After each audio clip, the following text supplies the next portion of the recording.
I would like to acknowledge with great love and appreciation my gratitude to Esther and Jerry Hicks for courageously and unfalteringly taking this path. We are all blessed to have the opportunity to converse and commune with infinite intelligence. And we might add, you do not need Jerry or Esther to do that. Infinite intelligence is there for all of you. Yes, thank you. Yeah.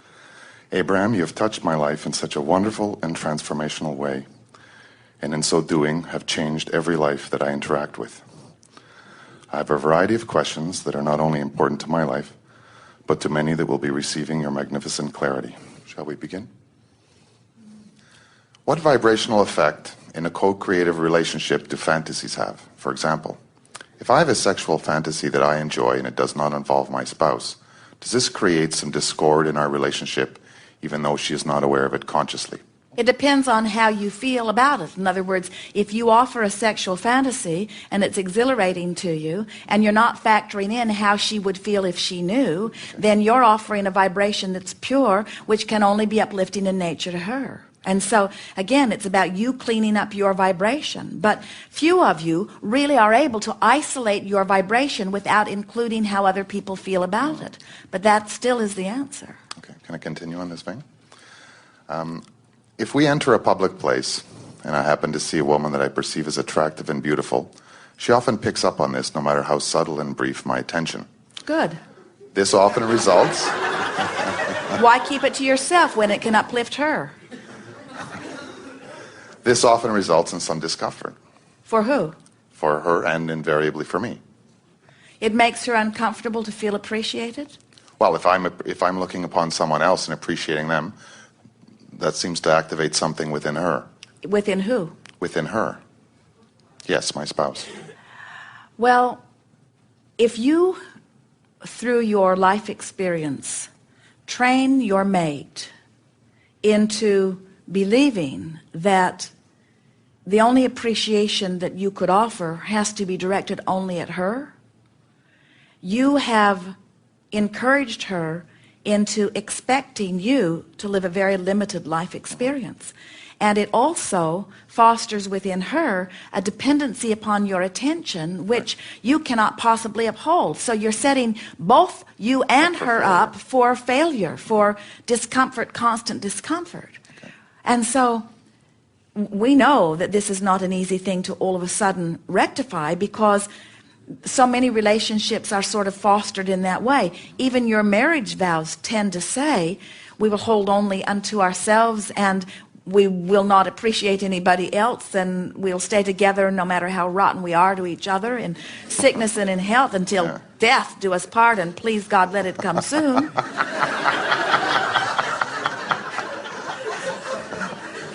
So let's say you walk into a place and you see someone who you think is beautiful. Now, are you allowed to look at beautiful flowers? Yes. Are you allowed to look at beautiful sunsets? Yes. So you're allowed to find appreciation for anything that your wife does not see as competition. Mm-hmm.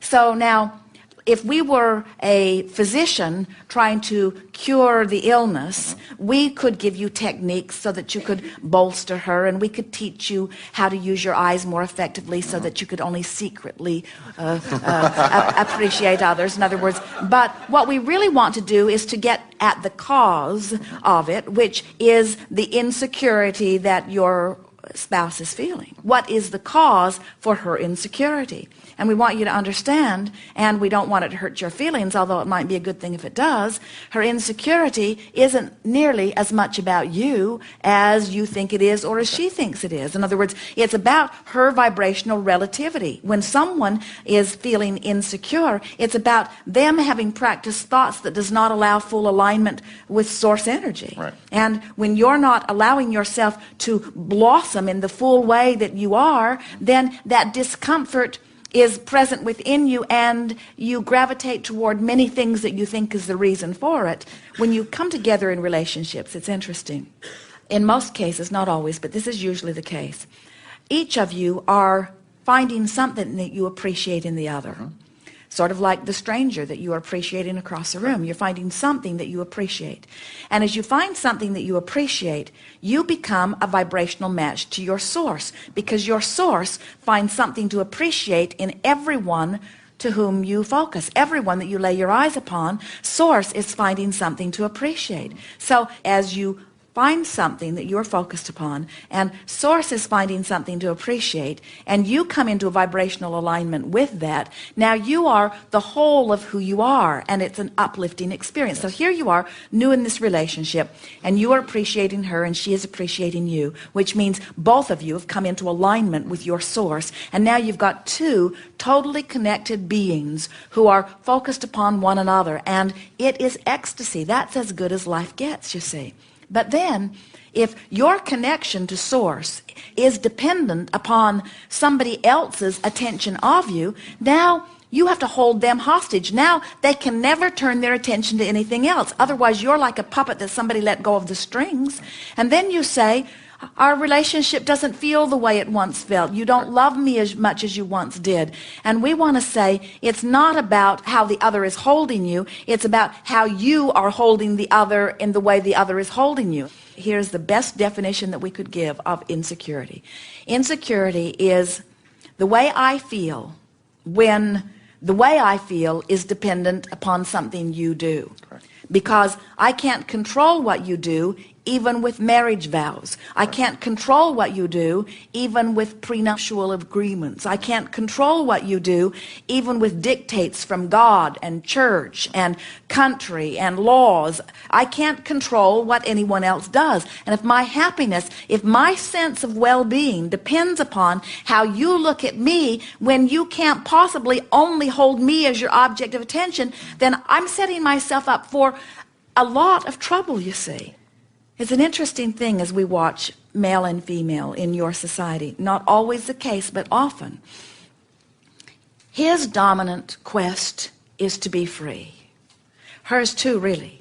But society has caused her to focus more upon trying to soothe that raging insecurity that she's been developing through society. And so she feels insecure. He wants freedom. And the more he seeks freedom, the more insecure she gets. And the more insecure she feels, the more bound he feels. And so this is the basic struggle that we see, at least in the Western world, of the consciousness between partnerships. And you've both got to get over it. In other words, you cannot change your behavior enough to make someone else feel secure. And that's why when you say, I see someone across the room and I like what I see, we say good. And when you say, and the woman who sees me appreciating her likes what I see, we say good. And you say, and my mate hates it, we say good. Because she's got some work to do. In other words, she's got to get over that. She cannot let her happiness depend upon your behavior, or she's going to hate you for one reason or another forevermore. You've got to tend to your emotional scale, and she's got to attend to her emotional scale. And when you make her emotional scale your job, then you're like the government that makes promises it can't keep. And people end up on rooftops because they're not self-sufficient, because they believed the lies that the government well-meaningly offered. In other words, your government wants to believe that it has the ability to do all your thinking for you. It just can't. Okay. Yes. Beautiful. Thank you.